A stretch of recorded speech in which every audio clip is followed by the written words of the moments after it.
A lot more has come out since the video leaked of Draymond punching Jordan Poole. Draymond spoke to the media and addressed his actions. We know why he did it, and not some stupid theory. We know what was said. Dre apologized to Poole and his family, but this could derail the season. Draymond has yet again possibly cost them a title. He did it in 2016, getting suspended for kicking LeBron. Partly cost them Kevin Durant yelling at him in 2019. The Warriors were going to just handle this internally, but now that we all see how Jordan Poole got punked, that cuts deep. Now, Draymond said he watched the video like 15 plus times, but then he actually defended his actions. What did I think of the fact of the video leaking? If I'm being 100% honest, I thought it was It's an audio-less video.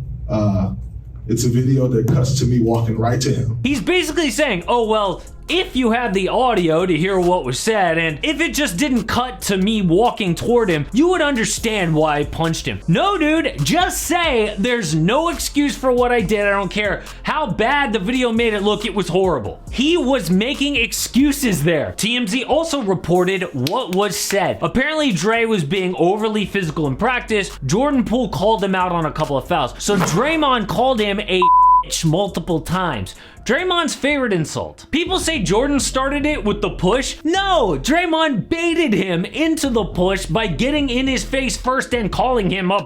So no, Draymond, even knowing what was said, it doesn't make more sense now. Draymond also addressed the contract theory that's been floating around. People say Draymond resents Jordan Poole for getting paid. The Warriors will not give Draymond a max contract, but everyone expects Poole to get like $100 million. Can you imagine how that feels for Draymond? Poole was in the G League last year, almost like playing in Europe. Then he becomes an all-star and a fan favorite and will get paid more than Draymond ever has. When Green came into the league, he made just $2.6 million his first 3 years. He re-upped for 5 years, $82 million, which was an underpay. In 2019, just under $100 million for 4 years. Now some kid who just came into the league is gonna get paid more? Oh no! And players do take that stuff personally. Jay Crowder seeing all the young sons getting paid around him, so he demanded a trade. Same thing with DeAndre Ayton. Now, he kinda hates being in Phoenix. And Jordan Poole didn't just become a trash talker. Something else caused this. But Draymond says the real issue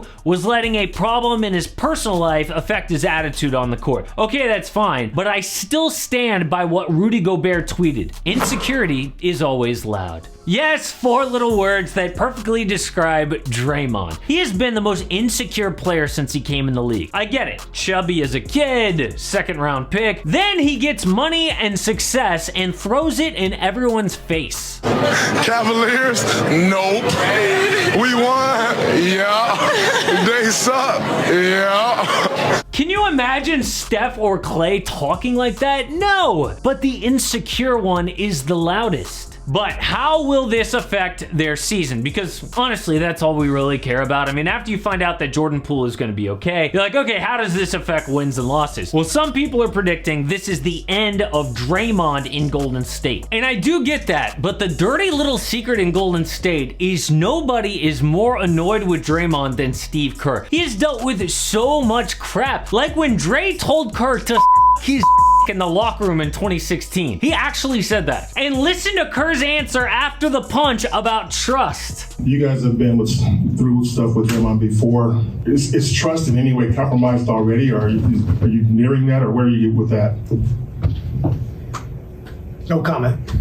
What? No comment of that question? That is not good. And I don't think they would trade him this year, but Draymond's the kind of guy who, even if he gets the sense they're thinking about trading him in the offseason, he'll be like, just trade me now then. He would get so offended. Bill Simmons actually suggested a deal like this. The Lakers get Draymond Green, the Dubs get Miles Turner, TJ McConnell, and a 2027 first. The Pacers get Russell Westbrook and a 2029 first. So the Lakers use both firsts to get Draymond, and the Dubs get back Miles Turner, who is also great on defense, plus a first-round pick. There are other trades we could come up with, but this is ridiculous. The Dubs are not going to trade Draymond Green. What I think will happen is the Warriors will handle this the right way and fix it. Look, y'all know me. I would love to jump on the bandwagon and say, oh no, this is gonna derail the season. This is the end of the Warriors. But I rewatched the KD Draymond interview where they discussed their altercation that eventually led to KD leaving, and it reminded me of this incident with Jordan Poole and Draymond. KD actually blamed the Warrior franchise for him leaving, not the fight itself. It wasn't the argument, it was the way that everybody, Steve Kerr act like it didn't happen,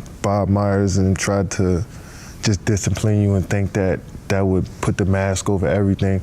I really felt like that was such a big situation for us as a group. The first time we went through something like that, we had to get that shit all out. I just didn't like how all of that, just the vibe between all of that, it just made shit weird to me. And I'd rather us be who we say we are, family first. Communication is key. Like we didn't show that, and that's what rubbed me the wrong way more than anything. So the Warriors have been through this before, and they did not handle it the right way. They even admit that. If they could go back, they would change things. Well, now is their chance. The KD fight, very similar. First, we heard about it, then the video leaked of it happening because it happened during commercial break, and then it leaked what Draymond says. So drip, drip, drip, drip, drip, and it just kept getting bigger. That's what's happened with this story too, and I think that the Dubs are gonna learn from that situation and come out with a unified locker room. And believe me, I didn't want to say this, I wanted to come in with some hot take about the season, but honestly, I think the Warriors are a franchise that learns from their mistakes. For example, Steve Kerr talked to the media, and he said Draymond's decision to leave the team here for a couple of days was mutual. Yeah, before they just suspended Draymond, that didn't work out. So they are handling this differently. But the one thing they can't control here is who leaked this video. That is something that could cause problems. Draymond said it himself. He thinks it's BS that the video leaked. I don't think he can truly trust anyone in that staff and front office. People think it was a video coordinator, and Richard Jefferson even tweeted he would just fire all of them. But honestly,